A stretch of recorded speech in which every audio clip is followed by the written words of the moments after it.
মৌসুমের প্রথম ডার্বি আর তাতে হার মোহনবাগানের। অবশ্য এখনই দলের পারফরম্যান্সকে খারাপ বলতে রাজি নন মোহনবাগানের সচিব দেবাশিস দত্ত। মোহনবাগান এখনো ভারত সেরা দাবি করছেন দেবাশিস দত্ত। কলকাতা ফুটবল লিগে এখনো একটিও ম্যাচ জিততে পারেনি মোহনবাগান, কিন্তু তিনটে ম্যাচের ফলাফলের ওপর মোহনবাগানের পারফরমেন্স বিচার করতে রাজি নন ক্লাব সচিব দেবাশিস দত্ত।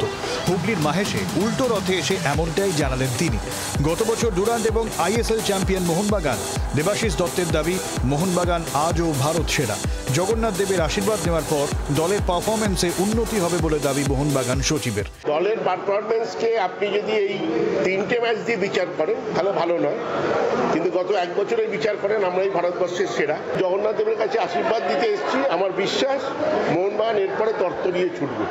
দেবাশিস দত্ত আরো বলেন যে আনোয়ার আলীকে ভুল বোঝানো হয়েছে, আইন আইনের পথে চলবে। আনোয়ার মোহনবাগানের প্লেয়ার, কিছু লোক ওকে ভুল বুঝিয়ে চেষ্টা করছে।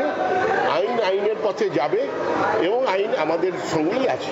এদিকে আনোয়ার নিয়ে অবশ্য মুখে কুলুপ ইস্টবেঙ্গলের। দিল্লি এফসি এবং মোহনবাগানের অভ্যন্তরীণ ব্যাপারে তারা ঢুকবে না বলে ইস্টবেঙ্গলের পক্ষ থেকে জানানো হয়েছে। হুগলি থেকে বিধান সরকারের রিপোর্ট, জি 24 ঘন্টা। বাংলার আওয়াজ, বাঙালির আবেগ, জি 24 ঘন্টা।